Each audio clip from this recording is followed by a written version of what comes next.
Aku tuh suka banget dengan Bang Dame itu selalu kayak menggabungkan berbagai ajaran agama.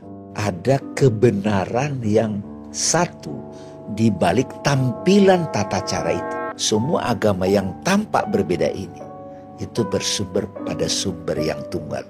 Pardamean Harahap, seorang penutur kesadaran, penulis buku, pembimbing spiritual yang menganyam filsafat Islam, tasawuf, dan kebijaksanaan non-dualitas ke dalam praktek kehidupan modern. Sebenarnya Indonesia itu Bhinneka Tunggal Ika itu sudah menyadari itu. Coba indahnya Indonesia, ketuhanan yang Maha Esa, tampilannya kemanusiaan yang adil dan beradab. Indah banget itu. Kalau itu diajak, dan di dunia nggak ada yang begitu, nggak ada.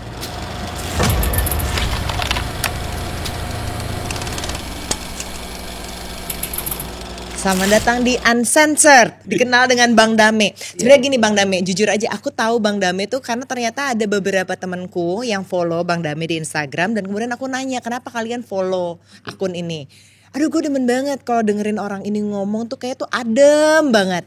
Terus aku, karena kita mau wawancara ini, aku jadi kayak sedikit-sedikit lah nonton. Aku nggak nonton full karena aku sengaja aku nggak pengen tahu dulu. Terus aku bilang, oh ya, ada something tentang Bang Dame itu kayak yang damai banget gitu. Kemudian membaca buku ini yang baru terbit tahun ini ya. Iya, baru-baru banget. Baru banget, tentang perjalanan menuju aku, membaca tanda-tandanya dengan praktek self-inquiry. Wow, aku ngira, oh ini is it another self-help book? Ternyata enggak, karena berhubungan banyak tentang Islam. Bang Dame memang dari kecil selalu diajarkan begini, tentang perdamaian atau seperti apa sih perjalananmu Bang dari kecil? Karena lahirnya di Padang Sidimpuan 27 Januari tahun 75. Betul.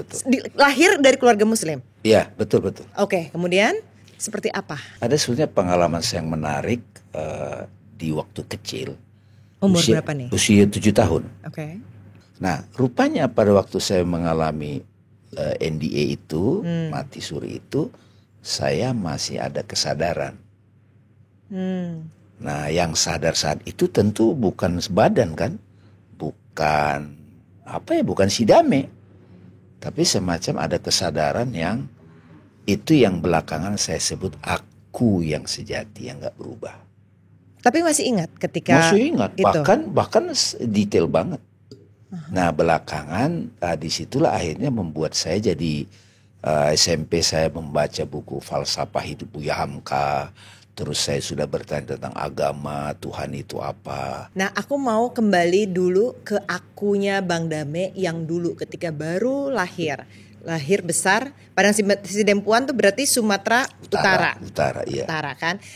Dari berapa bersaudara dan seperti apa sih orang tua waktu itu membesarkannya? Orang tua sebenarnya kan orang sederhana, terus pekerjaannya apa? Hanya lulus SD, SR, dua-duanya, dan orang tuanya lumayan berada tapi bangkrut. Nah, hidupnya jadi orang tidak berpendidikan, ya melarat segala macam. Nah, saya anak nomor 4 dari 8 berkeluarga, tapi saya sudah semacam kayak ada insting. Saya merdeka dari dulu itu tidak merasa menderita. Pernah nggak Bang Dame ada pertanyaan waktu dulu ya, waktu masih kecil gitu, kenapa kita harus puasa, let's say misalnya, kenapa kita harus sholat walaupun memang harus, tapi ada nggak criticism di dalam dirimu? Ada, of course, gara itu aku bertanya itu, tetapi saya tetap anak yang baik manut, karena dari dulu ritual sholat itu gimana ada pengalaman connectivity juga, keterhubungan. Nah, belakangan saya ngajar itu namanya intimacy prayer. Mau orang Islam, Hindu, Buddha, Kristen, apapun, bahkan ateis, saya beritahu, you need prayer. Ketika akalmu tidak mampu menjawab persoalan hidup, kamu kemana? Merokok, mabuk, pakai ganja, kamu butuh something yang beyond logic. That's prayer. Apa konsepnya kalau gitu prayer itu? Karena kalau prayer tuh aku ngerasanya kadang kita nggak konsen, pikirannya kemana-mana kan kalau lagi sholat. Iya, makanya kan sebenarnya manusia dibekali, dia punya akal. Akal itu kalau dimaksimumkan, itu sudah bisa memecahkan banyak hal. Bisa, rasionalitas. Makanya akal yang sudah awake. Kayak akal budi kalau di Indonesia. Kalau di tradisi Buddha namanya Buddha gitu. Akal udah bangun. Awakening gitu. Bukan akal-akalan gitu. Bukan sinis saja, bukan cuma kritik. Nah ada akal begitu, akal al-munawar gitu. Nah tapi sehebat-hebatnya manusia dengan akal yang dimaksimumkan, ada satu titik dia tidak sanggup. Pada saat dia tidak sanggup, apa yang dia lakukan? Disitulah terbuka fakultas lain namanya logos, kolbu, logos, rasa spiritual. Ngerti saat kita, aku nggak bisa nih, entah ngomong sama siapa. Kalau di agama kan, Tuhan aku tidak sanggup, aku nggak bisa apa-apa, surrender. Nah itu. Nah momen itu kan bukan datang dari di analisa akal. Tapi akal sudah menganalisa suatu keadaan, suatu persoalan, suatu fenomena. Di titik tertentu dia, oh itu toh gitu. Seniman sering dapat itu. Kayak Archimedes, eureka gitu. Nah, belakangan saya suka kenalkan akal tidak cuma kritis. Itu kalau di filsafat barat ada namanya Immanuel Kant itu kan. Ya sekarang penting tuh akal kritis kan, critical thinking. Ada juga akal itu akal kreatif. Ya imajinasi, rasa kan out of the box. Tapi ada satu lagi akal yang ada kaitannya dengan ketulusan, kerendahan hati. Terus ngaku kalau nggak tahu. Itu akal budi. Itu ada kaitan sama attitude.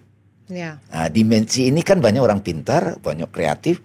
Tapi akal budi, nah inilah sebetulnya wisdom. Disinilah mulai masuk ke ranah spiritual. Agama itu mestinya ini yang diakses. Bukan kalau kita berbeda pandangan, berbeda aturan, itu berantem. Nah, jadi akal kan itu ada 3 tuh, akal kritis, critical thinking, nggak gampang dibodoh-bodohin oleh sosmed atau segala macam. Itu perlu tuh. Nah itu di filsafat dipelajari. Tapi ada akal kreatif out of the box. Makanya orang kadang ngopi atau dia main musik, ada dia ke gunung gitu kan. Ada wilayah-wilayah terbuka creativity. Tapi ada akal yang terhubung dengan sumber. Ya. Nah di situ fungsinya prayer. Nah sebenarnya kalau prayer yang selama ini kan lebih banyak doing aja, rutinitas. Belum the real prayer. Makanya belakangan saya perkenalkan intimacy prayer. Karena saya Muslim, saya misalnya kayak sholat. Saya takbir Allah sambil narik nafas. Ini kan kamu pernah nggak nanya kenapa posisinya begini? Iya, kenapa? Nah, saya dapat this is surrender. Jadi saya kadang kalau lagi prayer sendirian, ini namanya sholat ada aturan, canonical prayer, syariat, fikih. Kalau orang-orang awam kan Allah, di sini apa di sini berantem urusan itu nggak kelar-kelar. Nah itu selesaikan dulu. Padahal apapun bentuk yang kamu pelajari dari gurumu, begitu kamu angkat begini, you surrender. Itu enak banget. Makanya ekspresinya apa? Allahu Akbar. Allahu Akbar. Oh my God gitu. Kayak gitu. Allahu Akbar. Terdiam. Jadi ada anak muda, pernah saya ngasih tahu, kamu lagi galau gimana? Kalau lagi lobet. Ya gimana ya bang? Kalau HP-mu lobet diapain? Ya dicas. Kalau kamu lobet gimana? Mau nggak saya kasih tahu satu cara? Saya kasih tahu rahasia ini. Pada saat kamu mumet, kamu bisa doing wudhu saya bilang. Usap dengan air. Karena wudhu itu meletakkan urusan dunia. Iya, kayak cleansing juga di Hindu kan? Yes. Saya juga kan pernah tuh melukat ya, Mas. Yes. Tapi kan dia melukat pakai air alam ya, Bang Dame. Yes. Jadi saya berasa bersihnya. Bukan masalah air as a physical reality. Tapi air sebagai makna yang kita connect dengan realitas air adalah fungsi yang menyegarkan.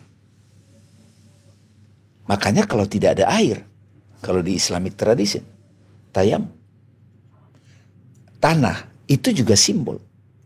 Kalau tanah itu kamu harus merasakan sebagai tanah. Bukan apa-apa. Jadi kita put in our mind. Yes, itulah understanding makna-makna itu tuh penting. Jadi ketanahan. Begitu kita sadar, ini memang ada tanah di sini kan. The sense of aku adalah bumi, tanah. Itu makna tayamum. Kalau air itu kan fluid. Segar, menyegarkan. Kalau ketemu air yang segar bagus banget. Tapi bukan intinya. Ada orang air segar ya belum dapat juga. Jadi ada air sebagai fungsi secara fisik menyegarkan, bening, tapi ada mind, pikiran kita yang sudah relate dengan air itu sebagai sumber kehidupan, kasih sayang, menyegarkan. Bayangkan begitu. Jadi wudhu. Jadi aku bilang, nah itu juga terbuka, itu ilham. Saya misalnya kayak tadi kan, saya coba tuh. Ya. Nah itu dulu kan, fungsi Wudhu wudhu, dulu. iya kan, mau ke kantor. Kadang-kadang cuma sekilas saja. Aku nanti mau diskusi, aku pingin meletakkan si Dame yang nggak ngerti apa-apa, si Dame yang ABCD, aku mau pure, udah, usap. Kenapa kita mulainya selalu dengan ini? Karena ini by nature kita begitu.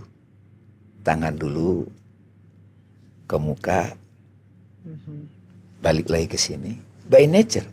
Itu yang terilhami kepada sosok Nabi Muhammad. Tapi bukan berarti tradisi lain juga tidak punya. Kayak saya kalau ke Bali saya begini, itu saya dapat pose ini. Dan ada juga loh Bang, ternyata mereka bersihin tangannya, Yes, mulut. memang. Jadi begitu saya kasih tahu sama anak muda itu, dia praktekkan hanya wudhu, saya maknain satu ajan. Ajan itu adalah kerinduan, longing to God. Something aku nggak ngerti, sumberku. Kayak kira rindu pada ayah, kayak rindu pada sosok yang mengasihi, mencintai kita. Itulah ajan.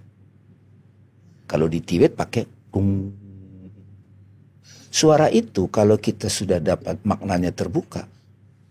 Bayangkan kalau kerinduan sudah terbuka, kan aduh, aku mau ketemu Tuhan nih, aku mau bertemu nih gitu. Lepasin dulu pakai air, habis itu bersiap, iqomah, say, Allahu Akbar, ada mantranya, ada wiridnya. Itu enak banget. Nah itu yang sedang saya coba terangkan ke orang. Bahwa dia sudah diajarkan dari kecil, kalau enggak dosa. Nah itu kita change. The way of fear pindah ke the way of love and the way of knowledge. Kan selama ini kita melakukan ritual-ritual itu lebih banyak kepada intimidasi. Fear. Yes. Karena untuk jiwa-jiwa yang masih didominasi animal soul, ya efektif sementara. Tapi kan masa selalu begitu. Nah itu yang saya bilang dari kecil saya nggak banyak dimensi itu. Orang tua saya nggak begitu tahu agama juga. Jadi nggak pernah mengimpose harus enggak. Aku tidak ada seperti itu. Ini semacam kayak komitmen, disiplin. Tapi ada satu masa apa ya maknanya? Terbuka satu-satu. Jadi kembali kepada tadi pertanyaan manusia ketika dia sudah tidak bisa menjawab dengan rasionalitas. Nggak bisa lagi mengandalkan orang lain, pembicara, guru. Kan sekarang terlalu banyak di YouTube guru. Ini yang mana ya yang gue dengerin gitu loh. Itu juga ada koneksi tuh. Jadi kita ketemu seseorang itu pasti ada waktunya. Ada momennya yang kita terkoneksi gitu. Kadang sudah ketemu tidak terkoneksi berarti kita belum ready. Secara secara mental.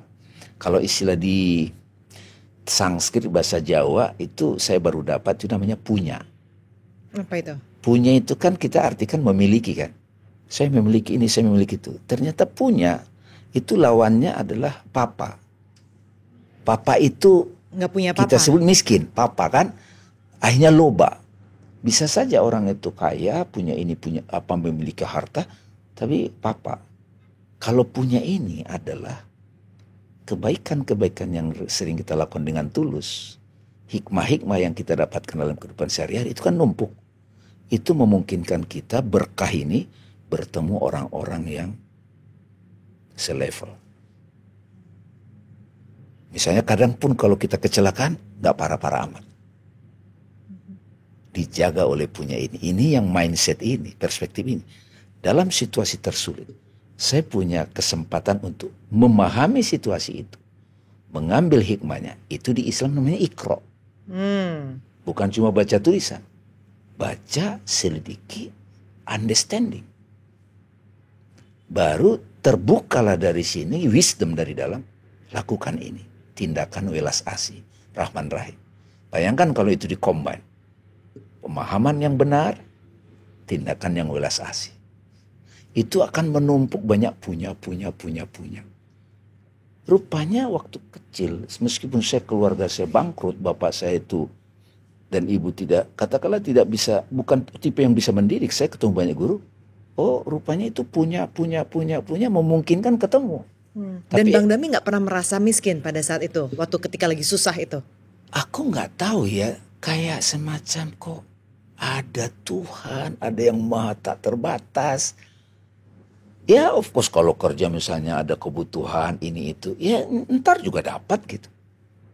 Jadi semacam kayak ada apa ya, belakangan di tasawuf saya mengerti itu namanya merasa cukup. Enoughness ya. Dan saya akhirnya berteman dengan macam-macam orang loh.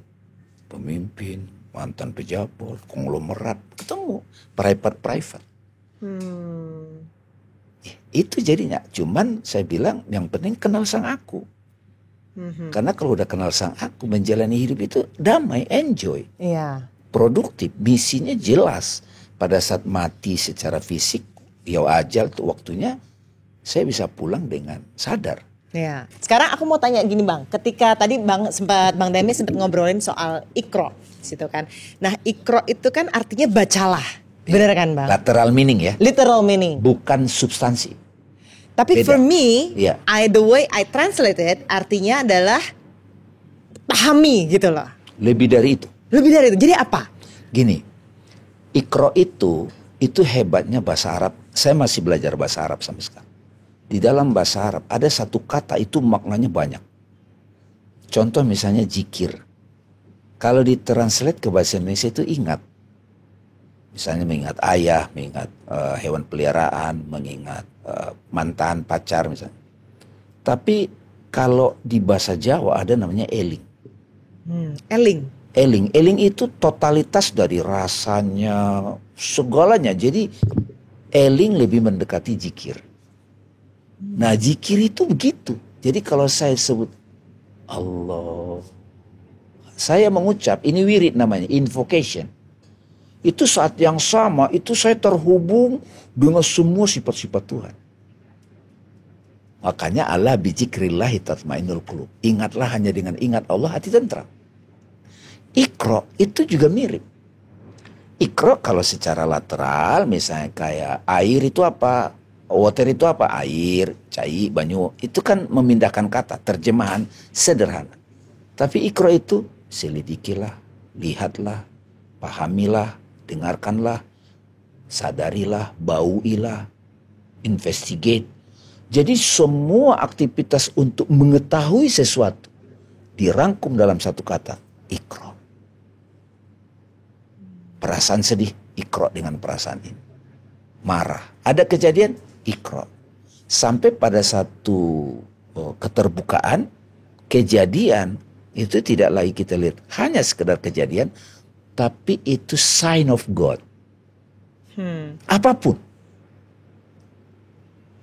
Apapun yang terjadi, yang kemarin kita menganggap itu baik buruk versi pikiran, judgment, itu semua sign of God. Nah ini melegakan. Saya dihina, aktivitas dihina. Kan menebut dihina itu juga sudah ada keterlibatan, gue dihina ya. Padahal sebuah kejadian aja. Tapi begitu saya Iqra, bukan cuma selidiki bacalah, tapi Bismillah. Dengan nama Rob. Dengan Tuhan yang ditiupkan ke dalam dirimu itu. Bukan membaca dengan damai. Membaca sebagai peran suami, sebagai peran ayah. Bacalah dengan nama Rob yang menciptakan semua ini. Jadi membaca dengan nama Rob itu adalah membaca dengan Tuhan yang ada dalam dirimu. Kan keren. Jadi Bang Dami percaya dengan sains. Oh ya. Tanda-tanda. Misalnya kayak kita lagi mempertanyakan sesuatu. Termasuk pertemuan ini. Ya, tolong Tuhan kasih aku tanda. Pertandanya apa nih? Give me signs kalau aku harus terima ini atau tidak misalnya gitu. Yes. Nah, tanda-tanda itu setiap saat datang, tapi tidak semua kita bisa langsung ngerti. Nah, apa dalam diri kita yang bisa membaca itu langsung ngerti? Itulah nama Rob. Nama. Kan ada namaste, nama Allah. Nama itu sebutnya your essence. Hakikat diri. Bacalah dengan nuranimu bisa. Bacalah dengan rohmu bisa. Nah, dengarkanlah bukan cuma lewat telinga. Bukan cuma dengan pikiran. Karena itu ada ego. Tapi dengan nama Robmu. Itu kan jadi penetrating, tembus. Jadi ada orang marah. Bacalah kejadian itu. Oh, orang itu lagi luka. Orang itu lagi trauma. Jadi akhirnya kan otomatis saya langsung ngerti kenapa ekspresinya begitu.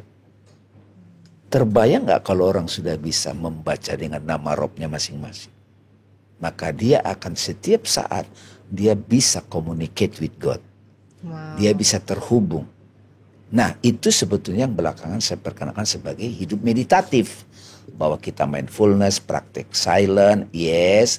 Tapi pelan-pelan nanti every single moment adalah meditatif. Ini Bang Dame juga nulis soal meditasi itu ya. Tapi memang Bang Dame memang mempraktekkan. Iya, of course. Meditasi. Iya, memeditasi.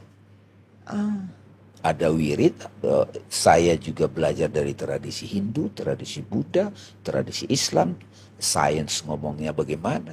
Jadi duduk dan diam gitu. Iya. Meditasi like itu. Iya. Oke. Itu kan satu bentuk meditasi dengan pose tertentu. Yoga juga, tai chi juga, bahkan mohon maaf, ada beberapa sahabat yang pada saat di toilet itu, wah itu meditatif banget itu misalnya. Ya kan? Mandi meditatif. Jadi bahwa kita ada satu disiplin. Oh, saya 15 menit, 20 menit saya duduk diam. Nah, banyak orang kan ngapain ya gitu. Ya, ini dikasih bimbingan. Tapi akhirnya orang akan finally you find your true meditation.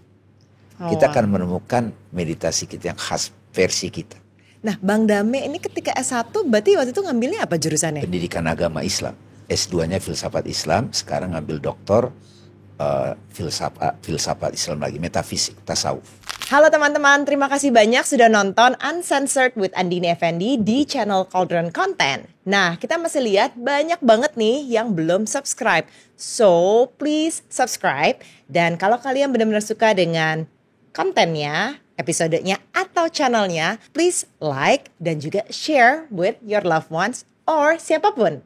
Thank you so much. Terus kemudian kayak pengen mendalami ke filsafatnya itu gimana? Karena kan kalau aku bayangin ilmu agama Islam kan itu teori. Iya, fikih, teologi, dogma. Exactly. Jadi kembali ke Quran itu maksudnya kembali ke bacaannya. Yeah. Kalau berfilsafat kan usuluddin, apa di balik ini? Kalau ke tasawuf itu rasanya apa? Tuhan hadir sebagai apa di situ? Itu tasawuf. Makanya di tasawuf itu ya orang-orang awam sering kadang salah paham terhadap tasawuf. Ya enggak apa-apa, kan dia enggak paham. Dan saya sudah selesai dengan isu itu. Orang nuduh sesat, enggak. Bagi saya sekarang kalau ketemu orang, kamu berada di mana? Kamu mau enggak agama itu menolong kamu? Kamu enggak apa yang disebut Tuhan itu membantu kamu? It works, bukan cuma asumsi. Saya biasanya ketemu orang begitu, mau dia ateis, agnostik, mau dia latar belakang bahkan ada yang teroris, mantan teroris. Saya ajak ngomong selama dia open. Karena pada rasanya di dalam diri setiap orang itu ada satu kerinduan. Terhubung dengan hakikat dirinya, Tuhan. Kita nyebut Tuhan. Belakangan saya mulai mengenalkan juga istilah ketuhanan. Kalau Tuhan kan my personal God. Ketika saya mengecewakan saya kadang protes. Tapi kalau ketuhanan itu selalu jagain. Dia seperti udara yang selalu hadir. Energi yang selalu membantu kita, cahaya. Ketuhanan itu nggak bisa nggak ada gitu. Ya. Cinta. Semesta itu berarti. Iya, kan? semesta kan bentuk tampilannya. Tapi di balik semesta itu, be aware of that. Sekarang, napas ini kamu hidup, kamu berpikir apa yang berpikir itu? Siapa yang melihat itu? Bukan mata. Saya tutup mata, saya tetap melihat. Buktinya mimpi, saya tetap melihat. Apa itu yang melihat itu? Ya mau gak mau kita kasih nama aku. Aku yang mana? Kalau aku yang merasa dikejar-kejar saat mimpi, itu kan masih come and go. Tapi aku yang selalu hadir. Saya pernah menginquiry, bertanya, ketika tubuh saya ini mati, kan 2008 kan saya mengalami lagi itu. Iya, mati suri lagi, itu koma lagi. Itu depresi lagi. Depresi cukup lama, karena sebelumnya kan saya ngajar seni berbahagia, tapi sayanya depresi gitu artinya. Kok bisa begitu Bang? Iya, karena kan saya masih mengandalkan referensi, masih mengandalkan psikologi saja, motivation. Belum saya selidiki langsung Itu makanya belakangan saya kenalkan direct path, jalan langsung. Kamu kalau mau tahu sesuatu, kamu harus temukan sendiri. Itu kan menakutkan bagi orang yang, ya terutama yang dogmatis. Ya udahlah, terserah guru saya, terserah ustadz saya. Enggak, finally mati sendirian. Nah dalam momen itulah saya juga akhirnya mengalami satu pengalaman mati suri lagi, kayak kok saya sadar lagi aku bukan Dame. Apa yang dilihat pada saat itu? Bukan, saya hanya menyadari napas itu keberadaan saya. Sesimpel itu. Jadi ketika semuanya tidak bisa bikin saya happy, apapun udah nggak bisa bikin happy gitu. Padahal saya pengajar happiness. Nah di momen itulah, ya balik lagi, apa ya peganganku ketika situasinya begini? Ngomong dong Tuhan. Ya dari tadi saya manggil Tuhan kok nggak nolong. Zikir tadi saya zikir nggak nolong, meditasi nggak nolong. Apa? Kayak saya protes, ngomong sini tapi saya nggak nyalain orang. Apa? Apa yang bisa saya andalkan? Disitulah tiba-tiba, kenapa? Ya bernapas saja. Itu saya beberapa bulan itu saya slow motion. Kenapa dari kemarin taman ini nggak saya lihat indah ya? Hari ini begitu keberadaan yang perlu disyukuri. Itu saya kayak pengalaman Eckhart Tolle lah waktu menulis buku The Power of Now kan. Begitu dia mengalami mati suri juga tuh, usia 29 tahun kan, sampai jadi gurunya Oprah. Padahal saya udah baca bukunya Eckhart Tolle sebelumnya itu. Akhirnya saya dibuat mengalami. Gak perlu apa-apa untuk bahagia, untuk damai, untuk tenang. Just be. To be at peace with yourself. Just be. Paling tepat itu. Be as you are. Itu sebenarnya kalau ibu-ibu itu ketika dia pulang kerja buka make up, buka ini, buka itu. Pakai daster, mohon maaf, bahkan nggak pakai pakaian dalam dah. Be as you are. Itu enak banget. That's happiness. That's peace. Jadi itu yang mau saya kasih tahu, perjalanan menuju aku itu, kembalilah ke situ. Sering-sering. Nah, lama-lama akhirnya ketemu teman-teman yang bisa dialog, saling jujur, deep talk. Kayak ini kan bisa deep talk. Banget. Dan juga ada salah satu, ini aku tandain banget nih Bang, soal Al-Fatihah. Jadi makna Al-Fatihah di sini nih. Jadi nih aku bacain aja ya. Ketika ini lagi berbicara dengan teman nih sepertinya. Ketika dia mulai tenang, saya memintanya membaca Al-Fatihah. Bismillahirrahmanirrahim ucapnya. Lalu saya bertanya arti kalimat itu. Dan dia menjawab, dengan nama Allah yang Maha Pengasih dan Maha Penyayang. Saya menjelaskan bahwa ada 6.600 ayat dalam Al-Quran. Semua maknanya dapat dikompresi ke dalam 7 ayat Al-Fatihah. Dan ke-7 ayat itu bisa diperas menjadi satu kalimat. Bismillah. Ya. Ya, itu pengalaman saya ketika satu orang istri ustadz, teman saya. Istrinya itu depresi. Gara-gara mendengarkan khotbah seorang ustadz yang menakut-nakutin, dan itu program masuk ke pikiran dia. Sekarang saya mengerti karena saya belajar hipnoterapi juga, psikologi, itu masuk kecantol, itu depresi, udah berobat ke dokter. Kebetulan keluarga punya klinik, akhirnya dibawa ke saya. Suaminya nggak bisa bantu. Pada saat dia datang ke saya ngelihat orang yang lagi tidak stabil kan. Oke, udah dia cerita 30 menit, saya ajak. Oke. Kenapa kamu begini? Dia bilang, wah ada. Oke.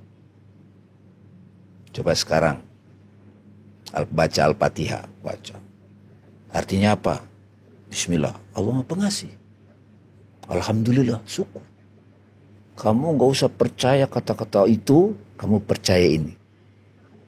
Kasih sayang. Itu momen itu saya ceritakan, tiba-tiba dia ketawa. Jadi tiba-tiba dia copot dogma yang membuat dia menderita itu. Takut mati, nanti disiksa, dikubur, segala. Itu tiba-tiba copot pada waktu direct path saya temenin dia menyadari, iya ya kok saya gak ngeh. Bismillahirrahmanirrahim. Seluruh aktivitas manusia kehidupan ini dasarnya cinta, kasih sayang. Kenapa saya fokus ke situ? Saya belum bahas derita itu juga kasih sayang yang menyamar. saya belum bahas ke situ. Yang penting saat ketemu saya waktu itu, dia ngalamin peace dulu. Itu yang saya sebut peace itu, I am, BSUR. Itu adalah penyembuh terhebat dalam diri. Jadi kalau ditanya, Bang Dame gimana? Bantu orang? Ya ada saya beberapa teknik, meditasi, metode ini, metode itu. Tapi pada akhirnya kalau kamu selalu terhubung dengan peace in you, damai itu. Nah, belakang saya orang-orang yang DM saya itu saya mau kumpulin, bikin program namanya Temu Damai gitu. Bukan Temu Pardamen ya, Bang Dame yang membawakan, tapi damai, oh oke juga ya. Karena itu dari buku Perjalanan Menuju Aku sama Ikro. Jadi beberapa, kan satu-satu kan lama tuh, udah kumpulin aja kita kayak grup healing aja. Saya beritahu di awal itu loh, kamu satu-satu yang bisa menyembuhkan kami itu akumu. Kan inner child, anak yatim, luka lama, trauma, siapa yang gak punya trauma? Kalau kita lihat politik kita ini, ada dendam trauma yang gak habis-habis tuh. Kalau kita mau ke situ, tapi masing-masing individu harus sadar ini. Aku yang peace sebagai sang penyembuh dalam diri kita. Baru dikasih latihan. Karena di balik semua itu ada satu pesan tanda untuk kita bisa belajar. Bang Dame, aku pernah, mungkin ini ada yang pernah cerita dan aku dengar gitu, dan menurut aku agak masuk akal juga. Jadi ketika ditanya, ketika berdoa tuh berdoanya apa? Kalau kita kan berdoa minta ABCDTE ya Tuhan gitu semuanya. Iya. Tapi ternyata mulailah dengan being thankful. Ya. Bersyukur dulu gitu. Terima kasih banyak ya, aku udah dikasih rumah, dikasih ada AC yang dingin, tempat tidurnya enak. Ya. Dan I become at peace gitu ketika aku menyebut itu. Walaupun banyak permintaannya Tuhan, kalau dikasih duit lebih juga boleh. Yes, of course. Tapi aku pokoknya happy banget loh gitu. Just being thankful first, dan rasanya tuh juga jadi lebih apa ya? Aku nggak terlalu high expectation lagi jadinya. Lebih enak kan? Lebih enak kayak gitu. Itu namanya, itulah prayer. That's the real prayer. Makanya waktu ya sekarang beberapa kelas yang teman-teman minta dari inspirasi guru saya juga, prayer itu ada derajatnya. Pada level bawah itu prayer itu kan maknanya gini.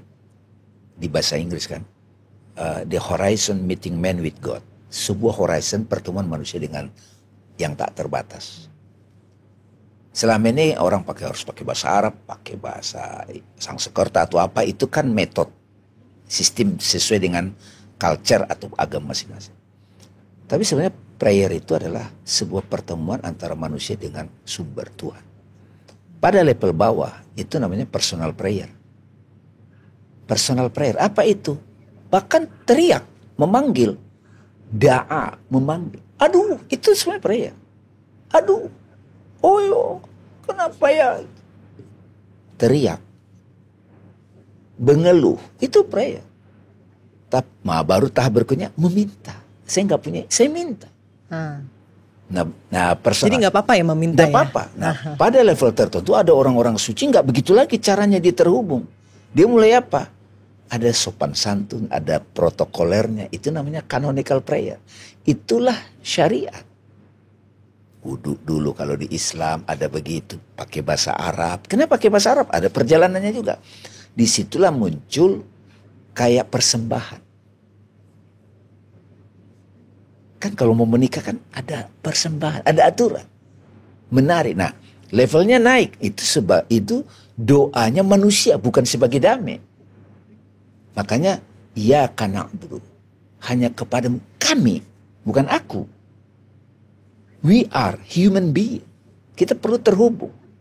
Itulah makanya setiap agama ada rules-nya. Jadi itulah persembahan. Ada cara duduknya, ada ruangannya, ada aromaterapi. Itu saya terangkan juga.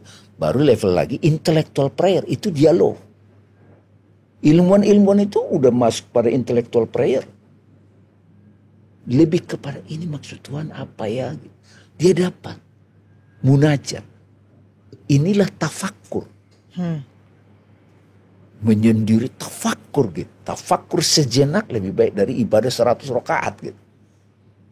Ini kan belum masih personal prayer, itu masih panjang sampai kepada prayernya manusia itu persembahan biar kita selaras dengan alam semesta.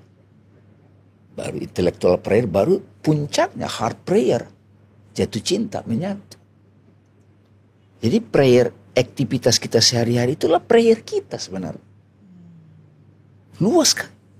Makanya orang suka bilang jadi watch out what you say. Ya, apa yang kita katakan oleh pikiran, kata-kata pikiran itu jadi prayer loh. Kok gini amat sih hidup? Itu jadi prayer loh. Diam dulu. Kenapa sih negara begini? Kok ekonomi turun? Itu jadi prayer. Makanya di psikologi, di sains modern disebut afirmasi. Itu semua prayer loh. Makanya the horizon man with meeting man with God. Sebuah horizon pertemuan insan dengan Tuhan. Seluruhnya itulah prayer. Mulai dari bawah sampai kepada yang lebur, menyatu. Kalau sudah menyatu, wah itu orang suci udah. Ngelihat dia aja adem. Ya, tapi banyak juga loh Bang yang menjalankan spiritual journey, tapi dia nggak ada agama. Ya, agnostik kan istilahnya.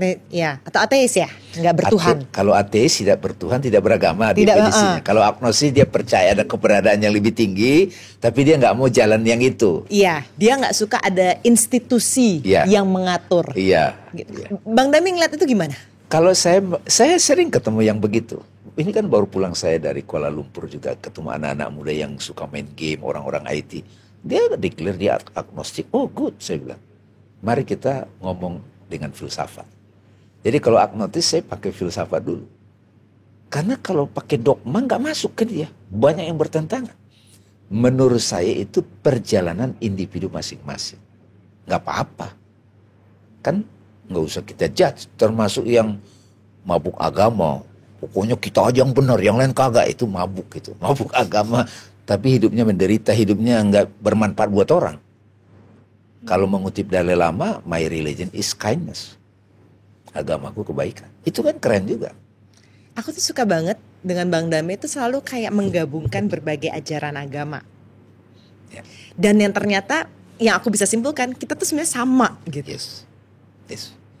Saya lebih menggunakan ada kebenaran yang satu di balik tampilan tata cara itu. Jadi bukan semua agama sama. Saya tidak menggunakan kalimat itu.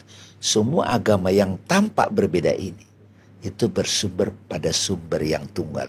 Salah satu guru yang saya hormati namanya Fridtjof Swan itu menulis buku judulnya Transcendent Unity of Religion.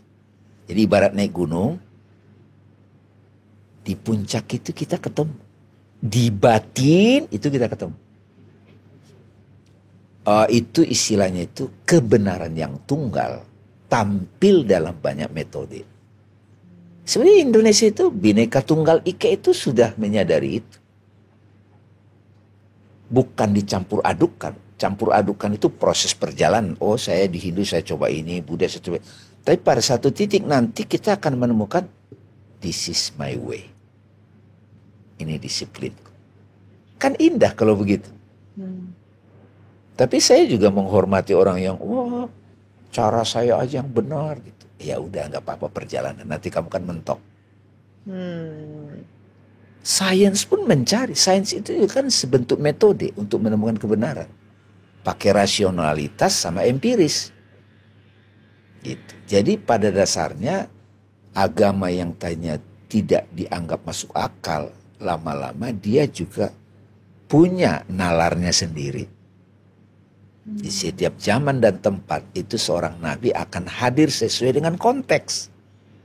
Kalau nabinya misalnya hadir di Timur Tengah begini, kalau di Cina begini, kalau di India begini, kalau dia di Jawa begini. Dengan budayanya, dengan cara berpikirnya. Tapi bersumber dari kebenaran yang tunggal. Kebenaran yang tunggal itu semua selalu mengajarkan damai. Kebaikan, kasih sayang, kebijaksanaan, keadilan. Itu yang disebut kemanusiaan kan. Coba indahnya Indonesia. Ketuhanan yang Maha Esa, tampilannya kemanusiaan yang adil dan beradab. Indah banget itu. Kalau itu diajak. Dan di dunia nggak ada yang begitu. Nggak ada. Ya. Bang Dami juga nulis di sini ada kata-kata dari Nabi Isa yang amat luar biasa. Tapi susah dipahami awam, yakni love your enemy. Cintai musuhmu. Dan ternyata setelah direnungkan cukup lama, Bang Dame tidak lagi menyebut musuh, tapi I love this. Tapi teman bertumbuh. Ya. Itu bisa ada di rumah kita. Pasangan kita sehari-hari. Kadang-kadang Ya saya sudah berhenti menyebut itu musuh. Tapi pasangan yang bikin saya bertumbuh. Itu membebaskan banget. Dan itu real, saya alami.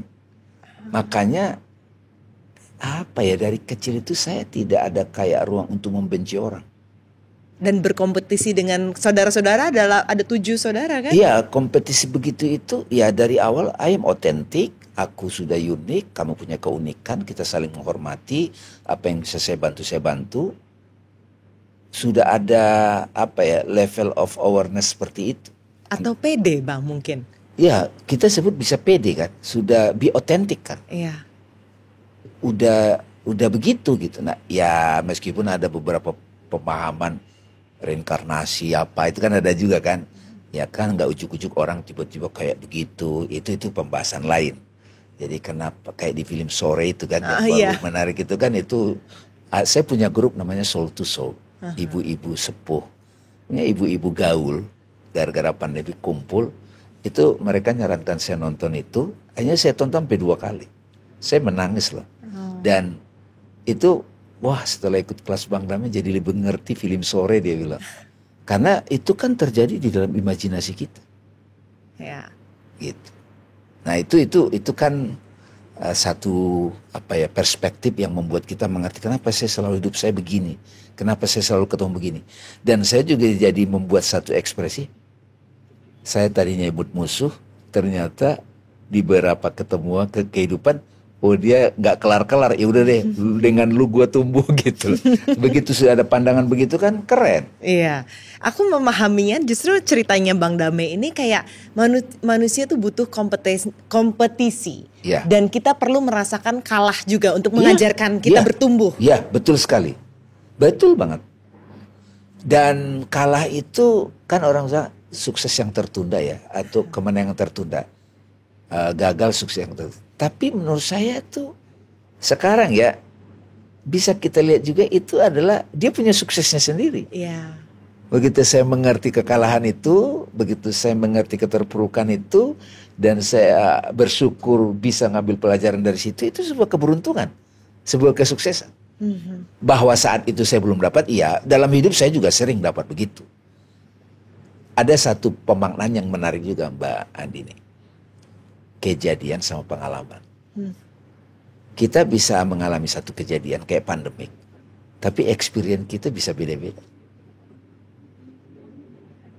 Saya pernah bangkrut perusahaan saya. Saat itu saya protes juga. Tapi sekarang saya tersenyum ketika mengenang peristiwa itu. Karena pengalamannya udah berbeda. Aku yang memaknai peristiwa itu sudah berbeda. Gitu. Jadi kalau ini mulai jadi satu sistem berpikir atau karakter kita kan indah. Jadi kejadian misalnya konflik kita sama orang, malam-malam kita ingat lagi, masih bergejolak. Tapi begitu kita sudah melihat dengan nama Rob, iya itu terjadi, memang harus terjadi. Itu membuat saya tumbuh. Tadinya saya sempat kesel sama dia, sekarang coba kalau nggak ketemu dia, saya kan nggak sadar jadi begini. Nah itu maksud saya. Musuh itu kita jadi lihat sebagai partner bertumbuh, kompetitor segala macam. Tapi itu kalau masih ada orang kompetisi itu menang kalah ya nggak apa-apa, dia pakai aplikasi itu kan. Ya. Ibarat aplikasi ya udah dia akan selalu begitu, adrenalin katanya. Ya. Tapi ada orang-orang tertentu sudah bisa melihat perbedaan, kompetisi itu adalah indah. Ya. Jadi bertumbuh. I love Bertumbuh. that. Aku senang banget. Kita pengen ngobrolin soal konsep kematian. Karena di sini juga ada babnya, proses kematian dan makna kesadaran. Mungkin Bang Dame karena udah melewati pengalaman mati suri 2 kali, haruskah kita takut akan kematian? Sebenarnya gini, kalau dia ada rasa takut, kita perlu kenali bagian diri kita yang takut itu. Saya nyebut bagian diri. Karena kalau kita sadar aku yang sejati, which is itu divine, mati itu hanya satu stages pindah memasuki kehidupan berikutnya. Emang ada afterlife Bang kalau di Islam? Kalau di agama kan itu yang suka diformulasikan dalam bentuk dogma, surga, neraka, barzah segala macam. Tapi kan itu kalau sekedar dogma kan jadi misteri aja. Dengan filsafat, dengan kita praktek spiritualitas, kita bisa tahu duluan sebelum itu terjadi. Kan itu kan near death experience. Dan sudah banyak risetnya sekarang, sudah banyak YouTube. Jadi saya mengutip ada satu guru di India namanya Ramana Maharishi. Dari sosok beliau saya jadi belajar praktek self-inquiry. Menyelidiki langsung. Beliau usia 16 tahun tiba-tiba sakit, tergeletak, dia takut mati. Seperti banyak manusia, ada rasa takut mati. Rasa takut mati. Nah, pada saat dia takut mati itu, dia perhatikan ada yang takut. Tapi juga dia menyadari ada aku yang mengamati rasa takut. Ini kok saya ada dua ya. Ada aku yang takut mati. Ada aku yang selalu kayak ngamati. Di antara dua ini, aku yang sebenarnya yang mana? Tiba-tiba di pengalaman itu ada di Google, ada di Wikipedia. Ini loh aku yang sebenarnya. Nah saya jadi ingat waktu saya mati suri itu, aku yang ini gak pernah mati loh. Aku tubuh, aku ego, persona itu mati, come and go. Aku yang waktu SMA, aku yang waktu SMP, aku yang waktu kuliah kan. Nah begitu dia menyadari aku yang ini, akhirnya dia kokohkan aku yang ini, dia bertapa selama 2,5 tahun. Saya jadi ingat, kenapa ya nabi-nabi ke gua, ke gunung, melakukan satu proses retreat. Nah begitu beliau kokoh sebagai aku ini, bayangkan 2,5 tahun gak makan gak minum hidup. Nah lalu kemudian ada anak-anak menemukan dia sudah banyak binatang-binatang. Dia balik catatan, dia mengajar dari keheningan, dari situ. Gandhi juga datang ke beliau. Nah di buku saya yang Iqra sama catatan rias itu saya sering kalau lagi ada takut mati kayak biasalah selidiki. Jadi bukan lagi kita kabur, ya karena pasti datang. Atau ada orang-orang tertentu, ya udah ntar lihat nanti pasrah aja, ya enggak apa-apa juga. Tapi saya kepo, mencari tahu, bersimulasi. Sampai kan beberapa guru kan kayak ceritanya Dalai Lama kan ulang tahun dia kemarin, saya mau reinkarnasi di sana. Udah mulai ada omongan begitu. Dia memilih. Nah tapi tidak semua orang bisa meyakini ini. Tapi maksud saya, ketika ada rasa takut kepada kita, ayatnya gini, kullun nafsin ja'iqatul maut. Tiap-tiap nafs itu jiwa, selalu merasakan maut. Ini mati nih gue. Itu namanya maut. Panggil KPK misalnya, mati nih gue. Nah itu, diri saya yang kemarin mati, saya mengalami surrender, ada diri saya lagi yang bangkit. Itu loh saya mau ceritakan di sini. Setiap hari kita sering mengalami itu. Sadari aja. Sampai kemudian pada level tertentu, kalau itu datang memang hukum alam. Ya udah saya surrender. Ada orang begitu. Kalau saya selidiki. Nah itu membantu. Oh begitu rupanya kalau mati.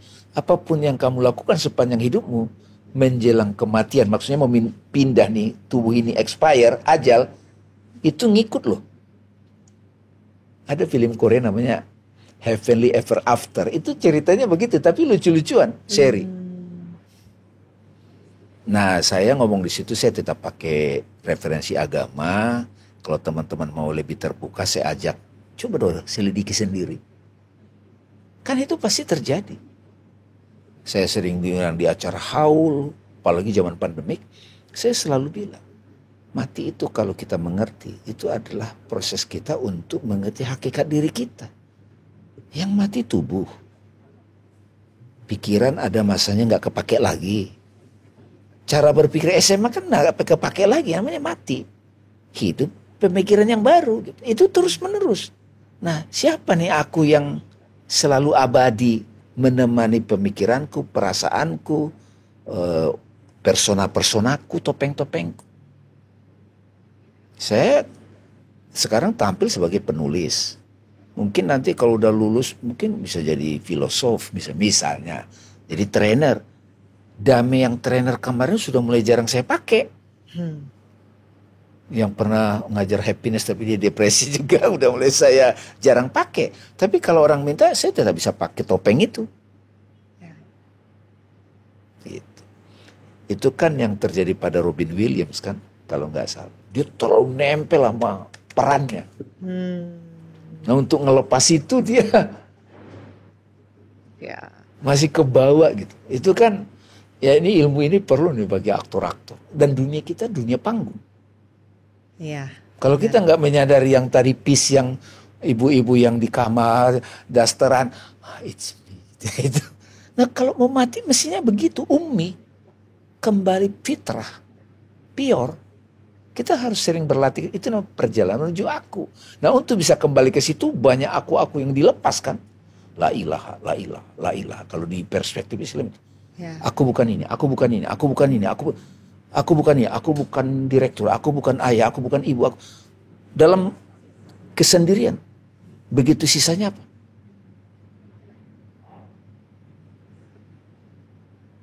It's me. Ketika kita lepas semua labelnya. Label. Kalau gitu Bang, knowing what you know now, dengan perjalananmu yang udah begitu luas, begitu banyak, apa takeaway-nya yang bisa dibawa ke Bang Dame in the future? Gini, setelah itu, makanya saya lagi-lagi karena saya backgroundnya Muslim, kita boleh berbeda pandangan, tapi bagi saya ini pegangan hidup saya. Tadi proses saya meninggalkan aku dengan Tuhan itu kan. Wah waktu saya bisnis Tuhan saya duit. Apa-apa duit. Makanya ada aku yang begitu. Kalau nggak dapat galau. Berikutnya karir. Berikutnya apa reputasi. Macam-macam kan. Sakit tuh udah jadi. Stroke atau serangan jantung. Habis itu diem. Apa ya? Yang saya pegang apa? Nah sampailah pada bukan neti. Oh ini ya, cukup bernapas. Aku ada dalam setiap tarikan napas. Oh my God. Kosong, sunyata. Enak kan?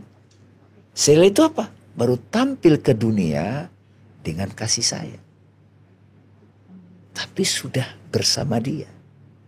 Sudah dia yang ngomong. Itu Muhammadur Rasulullah. Jadi Bodhidharma, Bodhisattva. Jadi image of God kalau di Christianity.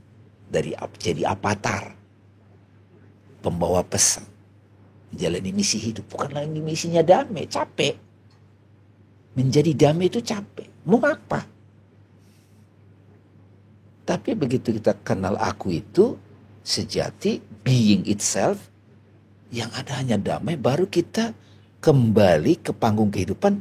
Memutar roda dharma. Apapun yang dilakukan itu basicnya Bismillahirrahmanirrahim. Basicnya dharma. Bukan lagi menonjolkan keakuan. Karena itu lelah banget.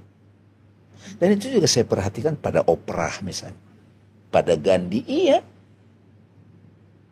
Pada saat, sebenarnya itu terjadi. Jim Carrey. Jim Carrey kan ada satu masa dia berewokan kan. Steve Jobs ketika dia ditendang dari Apple. Dia ke India kan. Jadi itu natural bagi semua manusia. Jadi kalau yang aku yang pertama dia jadi kayak terkesan pertapa, kayak tidak mau dunia ini. Tapi ada satu masa panggilan turun. Terus terang bagi saya pandemik itu panggilan. Tadinya kan gak mau begini-begini Mbak. Ya udah sama siapa yang mau aja lah. Belakangan diundang teman, ini kok banyak yang ngajak ngobrol ini, ya udah sekalian bikin rapi, bikin buku ini. Tadinya udah asik begini gitu. Ya udah panggilan. Nah begitu turun panggung ya harus mengikuti permainan dong. Permainannya apa nih? Anak Gen Z gimana? TikToknya gimana? Tapi sudah bersama itu Mbak. Itu maksud dari tujuan perjalanan menuju aku. Makanya di awal baca tanda-tanda, masuk ke dalam diri, saya pahami waktu, Karena masa depan itu juga ada di pikiran sebenarnya. Tapi yang pasti Bang Dame, perjalanan menuju aku ketemu Bang Dame adalah perjalanan yang sangat aku nanti. Jadi terima kasih banyak. Aku bisa bertemu dengan akunya Bang Dame yang sekarang. Terima kasih semua. Thank you so much. Thank you. Aku sangat menghargaimu. Terima kasih Mbak Dini. Terima kasih. Thank you. Kasih banyak. Thank you.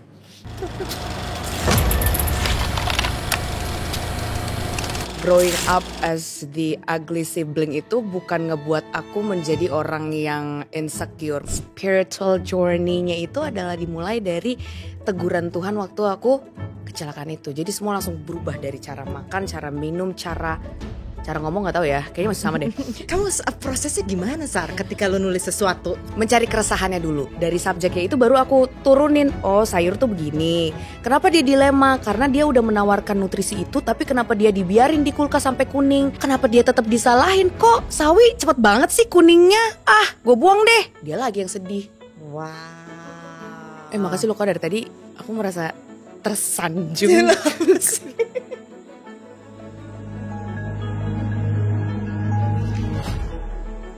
Teman-teman, jangan lupa ya untuk subscribe Cauldron Content di YouTube channel ini atau di Spotify dan juga Apple Podcast. Dan kalau kalian suka banget dengan episodenya, please like dan juga share ke your loved ones.